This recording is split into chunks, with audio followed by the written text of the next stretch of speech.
Viewers, ये astronaut चांद पर पिछले 3 सालों से अपने मिशन के खत्म होने का इंतजार कर रहा था ताकि वो अर्थ पे वापस जाकर अपनी वाइफ और बेटी से मिल सके। लेकिन 3 साल बाद उस आदमी को ऐसे डार्क सीक्रेट पता चलते हैं ना, जिसने उसकी पूरी लाइफ एकदम से नर्क बना दी थी। आखिर वो डरा देने वाली चीजें क्या थी, इस बात का तो पता लगाना पड़ेगा। कहानी की शुरुआत में हमें तब का टाइम दिखाया जाता है जब हमारे अर्थ पर सारे रिसोर्सेस खत्म होने लगे थे। ऑयल से लेकर पावर जनरेट करने वाली सारी चीजें एकदम लुप्त हो चुकी थी। इसीलिए अर्थ के लोगों को इन सारी चीजों से बचाने के लिए लूनार इंडस्ट्री नाम की एक प्राइवेट कंपनी ने चांद पर एक्सपेरिमेंट करना स्टार्ट किया, जिससे उन्हें पता चला कि चांद पर हीलियम 3 नाम की धातु बहुत ही ज्यादा मात्रा में पाई जाती है। हीलियम 3 धातु एक ऐसी धातु थी जिससे कि हम अर्थ के लोग बहुत ही ज्यादा एनर्जी जनरेट कर सकते थे। हालांकि मून पर हीलियम 3 बहुत ज्यादा मात्रा में मौजूद था, पर उसके लिए चांद पर माइनिंग करनी पड़ती थी। इसीलिए लूनार इंडस्ट्री में चांद पर अपना एक ऑपरेशन बेस बना लिया था, जिससे कि वो चांद के अंदर खुदाई करते थे और हीलियम 3 को बाहर निकालकर अर्थ पर ला देते थे।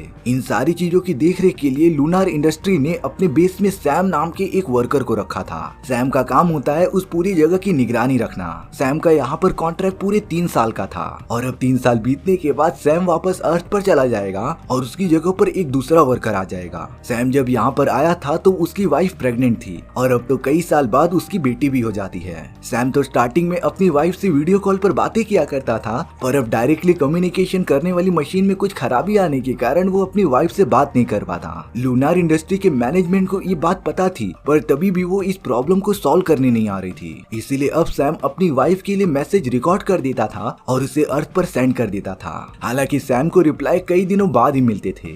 सैम का उस पूरे हेडक्वार्टर में सिर्फ एक ही काम था कि जब हीलियम 3 के कंटेनर्स भर जाएंगे तो वो उसे निकाल कर अर्थ की तरफ रवाना कर देता था। और अब सैम का पूरा यही रूटीन बन गया था। सैम का उस जगह पर सिर्फ एक ही दोस्त था जिसका नाम गर्टी होता है। दरअसल वो एक एआई रोबोट था जिसे कि सैम की मदद करने वहाँ पर रखा गया था। लेकिन खुशी की बात ये थी कि लगभग 2 ही हफ्तों में सैम का कॉन्ट्रैक्ट पूरा होने वाला था और इसके बाद वो वापस अपने अर्थ पर जा सकता है। लेकिन इतने सालों तक वहीं पर अकेले रहने के कारण सैम की थोड़ी मेंटली हालत खराब होने लगी थी। उसे तो किसी अनजान लड़की के हेलुसिनेशन आने लगे थे। इसी चक्कर में सैम ने अपना हाथ गर्म पानी से जला लिया होता है। सच में सैम एकदम बदल चुका था। अब एक दिन सैम माइनिंग मशीन की तरफ बढ़ता रहता है सारी सिक्योरिटी चेक करने के लिए। तभी अचानक से सैम को वही लड़की दिखाई देने लगी थी जो कि उसके इमेजिनेशन ने क्रिएट की थी। उस जगह पर माइनिंग मशीन चालू ही रहती है, लेकिन सैम पता नहीं क्या देख रहा था और वो उस पूरी मशीन के पास अपना ट्रक घुसा देता है, सिर्फ और सिर्फ उस लड़की को देखने के लिए जो कि उसकी इमेजिनेशन थी। तभी सैम का ट्रक एकदम से पलट जाता है और उसे बहुत ही ज्यादा चोट लग जाती है। इन सभी चीजों की वजह से माइनिंग डिवाइस भी थोड़ा सा डैमेज हो गए थे।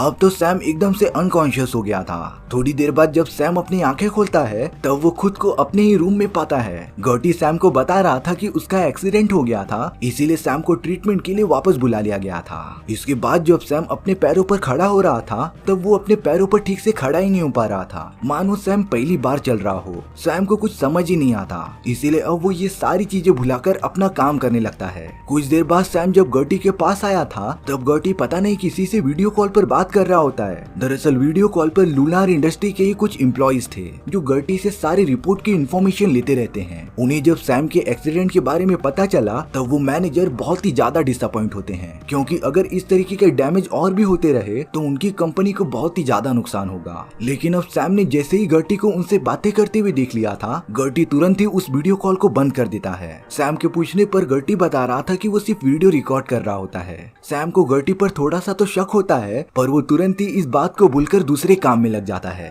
अब सैम जब अपने हेडक्वार्टर से बाहर जाने की कोशिश कर रहा था तब सारे रूम के दरवाजे एकदम लॉक हो गए थे, जिसके सफाई में गर्टी बताता है कि सैम को हेडक्वार्टर से जाने के लिए मना किया गया है क्योंकि वो अभी बहुत ही ज्यादा कमजोर है। लेकिन सैम को तो समझ ही नहीं आता कि उसे बाहर जाने से क्यों रोका जा रहा है। इसलिए अब सैम ने लूनार इंडस्ट्री के मैनेजर से भी बात की। वो भी सैम को सेम ही बात बोल रहे थे, लेकिन अब सैम का शक और भी ज्यादा बढ़ गया था। इसीलिए सैम ने जानबूझकर हेडक्वार्टर के सिस्टम को थोड़ा सा खराब कर दिया था और जब गर्टी उसे ठीक करने आता है तब सैम उससे बात करने लगा था कि उसे बाहर जाकर ये सारी चीजें ठीक करनी पड़ेंगी। हालांकि गर्टी को ये सारी चीजें करने की परमिशन नहीं थी, पर सैम के बहुत ही ज्यादा इंसिस्ट करने की वजह से गर्टी बाहर जाने का रास्ता खोल देता है और अब सैम अपने ट्रक में बैठकर बाहर निकल गया था। वो डायरेक्टली उसी जगह पर जाता है जहाँ पर लास्ट टाइम उसका एक्सीडेंट हुआ था। लेकिन दूसरे ट्रक में देखने के बाद वो एकदम शॉक रह गया था। उसके अंदर तो किसी इंसान की बॉडी बॉडी पड़ी हुई थी। सैम तुरंत ही उस आदमी को अपने हेडक्वार्टर में लेके आ जाता है।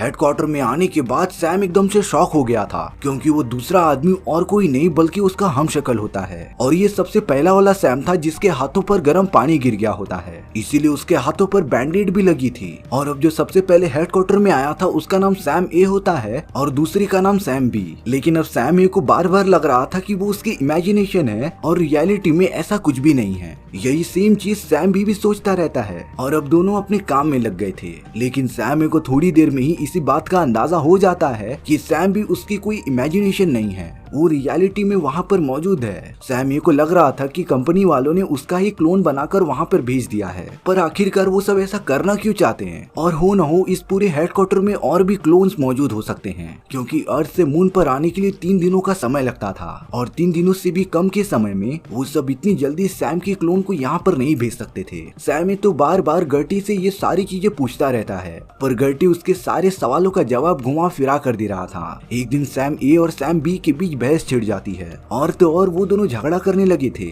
छोटी सी लड़ाई करने के बाद सैम ए डायरेक्टली गर्टी के पास चला गया था और अब वो सच में एकदम से फ्रस्ट्रेट होकर गर्टी से सारी बातें पूछता है। गर्टी ने इस बार सैम ए को सारी बातें बता दी थी। दरअसल सैम ए और सैम बी दोनों ही क्लोन्स होते हैं, यानी कि वो दोनों कोई इंसान ही नहीं थे, बल्कि वो तो अर्थ पर जो असली सैम रहता है उसके डीएनए से बनाए गए क्लोन्स होते हैं। और लूनार इंडस्ट्री इसी तरीके से यहाँ पर वर्कर्स भेजती थी जो इंसानों की जगह पर उनका काम कर सके। सैम ए ये सारी बातें सुनकर एकदम शॉक रह गया था कि वो असली इंसान है ही नहीं। उन दोनों क्लोन्स के दिमाग में सैम की सारी यादें मेमोराइज की गई रहती हैं, जिससे कि क्लोन होने के बाद भी उन्हें ऐसा लगे कि वो असली इंसान है। और अब सैम बी भी सैम ए के पास आकर उससे सब कुछ बता रहा था, जैसे कि उसने गर्टी को अर्थ पर वीडियो कॉल पर बात करते हुए देखा था। सैम ए बताता है कि ऐसा हो ही नहीं सकता, क्योंकि लाइव वीडियो कॉल का सिस्टम एकदम से खराब हो चुका है। पर सैम बी ने गर्टी को ये सारी बातें अर्थ के मैनेजर से करते हुए देख लिया था, यानी कि जरूर दाल में कुछ काला है और हो न हो लूनार इंडस्ट्री वाले उनसे कुछ छुपा रहे हैं। अब लूनार इंडस्ट्री के मैनेजर्स का उन्हें एक रिकॉर्डेड मैसेज मिलता है जो बता रहे थे कि अर्थ से एक रेस्क्यू टीम जाने वाली है जो खराब हुए मशीन को ठीक कर देगी। लेकिन अब सैम ए और सैम बी अपने अपने ट्रक में बैठकर बाहर कुछ छानबीन करने चले गए थे। सैम ए को वहाँ पर एक बहुत ही बड़ा टावर मिलता है और ये टावर और कुछ नहीं बल्कि सिग्नल जैमर था, जिससे कि सैम ए और बी अर्थ पर डायरेक्टली कांटेक्ट ही न कर सके। सैम ए ये सारी चीजें देखता रहता है, पर तभी उसकी तबीयत अचानक से खराब होने लगी थी। उसे तो खून की उल्टी भी आने लगती है, इसीलिए सैम ए तुरंत ही अपने हेडक्वार्टर में चला आया था। उसे कुछ भी समझ ही नहीं आ रहा था कि उसकी तबीयत अचानक से कैसे खराब हो गई। तभी सैम ए वहाँ के एक सिस्टम पर लॉगिन करता रहता है, लेकिन उसे पासवर्ड पता ही नहीं था। तब जाकर गर्टी पासवर्ड डालकर सिस्टम को खोलने में मदद करती है। सैम ने उस सिस्टम में जब थोड़ी सी छानबीन की तब उसे कुछ रिकॉर्डेड वीडियोस मिले। इन वीडियोस में सैम ए ने देखा कि इस पूरी जगह पर जितने भी लोग उससे पहले आए थे उनका टाइम पीरियड टोटल 3 साल का था और 3 साल के बाद उनकी तबीयत खराब होना स्टार्ट हो जाती है। यानी कि कंपनी जो दावा करती थी कि वो 3 साल बाद वापस उन्हें अर्थ पर भेज देगी, दरअसल वो उन क्लोन्स को एक चेंबर में डालकर डिस्ट्रॉय कर देती थी। ये डार्क रियलिटी पता चलने के बाद सैम ए उसी चेंबर में चला जाता है जहाँ पर क्लोन्स को डिस्ट्रॉय किया जाता था। सैम ए तो वहाँ की सारी जगह को चेक करने लगा था और अब उसे वहीं पर एक छोटा सा तहखाना मिलता है, इसीलिए अब सैम ए और सैम बी मिलकर उस जगह के अंदर जाने लगे थे। वो तो एक पूरी सीक्रेट अंडरग्राउंड जगह होती है जहाँ पर उन्हीं के तरह ही और भी बहुत सारे क्लोन्स मौजूद थे। ये सारी चीजें देखकर तो सैम ए और सैम बी को भरोसा ही नहीं होता। वो दोनों उस सीक्रेट चैम्बर से बाहर निकल जाते हैं। सैम ए तो एकदम फ्रस्ट्रेट हो चुका था, इसीलिए वो एक ट्रक में बैठकर उस सिग्नल जैमर के दूसरे पार चला जाता है ताकि वो अर्थ पे वीडियो कॉल करके अपनी वाइफ और बेटी से बात कर सके।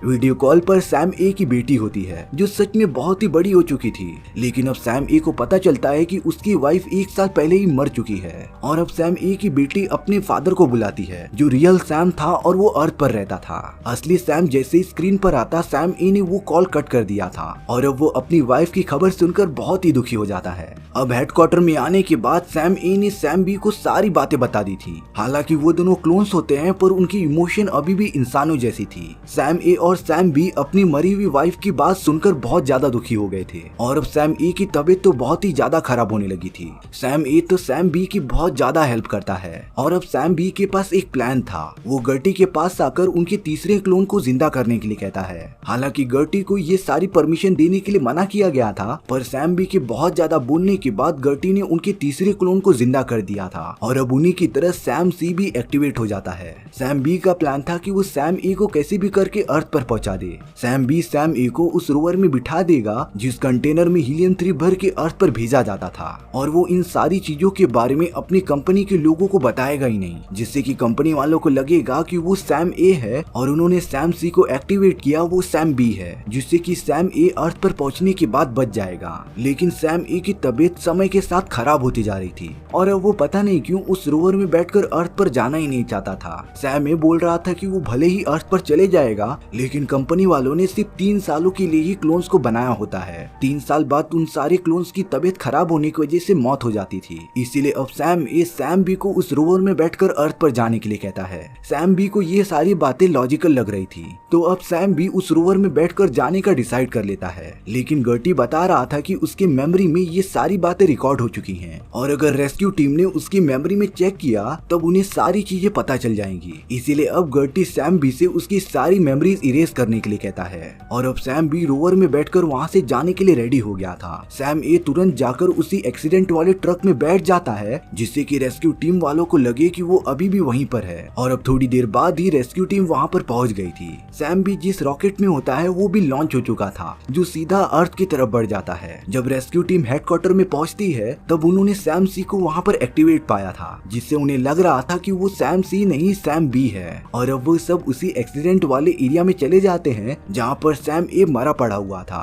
इन सारे प्लान की वजह से कंपनी को जरा भी अंदाजा नहीं होता कि सैम बी अर्थ की तरफ निकल चुका है, और अब कुछ टाइम बाद हमें लूनार इंडस्ट्री के शेयर्स गिरते हुए दिखाई देते हैं, क्योंकि सैम बी के अर्थ पर पहुंचने के बाद उसने लूनार इंडस्ट्री के सारे राज खोल दिए थे, जिससे लूनार इंडस्ट्री की एक डार्क साइड लोगों के सामने आती है, क्योंकि लोगों के क्लोन्स बनाकर मून पर भेजना और उन सभी से लगातार काम कराना एकदम से इलीगल था। इसीलिए अब लूनार इंडस्ट्री एकदम से बंद हो गई थी। उसी तरह हमारी ये कहानी भी यहीं पर खत्म हो जाती है। दरअसल लेखक ने इस कहानी के माध्यम से ये बताने की कोशिश की है कि हमारी अंतरिक्ष को एक्सप्लोर करने के लिए नासा, स्पेसएक्स जैसे ऑर्गेनाइजेशंस बहुत ही डार्क एंड सीक्रेट एक्सपेरिमेंट कर रहे हैं, जिसके बारे में हम नॉर्मल इंसानों को अंदाजा ही नहीं है। लेकिन कब ये सारे एक्सपेरिमेंट हमारे लिए ही डेंजरस बन जाएंगे, इस बात के चांसेस बहुत ज्यादा हैं। तो इसीलिए हम सभी को इस बारे में अवेयर रहना पड़ेगा। आपको ये कहानी कैसी लगी कमेंट सेक्शन में बताना भूलना मत, और अगर आपको मेरा एक्सप्लेनेशन 1% भी अच्छा लगा होगा ना, तो वीडियो को लाइक एंड चैनल को सब्सक्राइब जरूर कर देना, क्योंकि सच में इससे मुझे बहुत ज्यादा मोटिवेशन मिलता है आपके लिए इसी तरीके की मजेदार स्टोरीज ढूंढ कर लाने के लिए। तो मिलते हैं नेक्स्ट वीडियो में,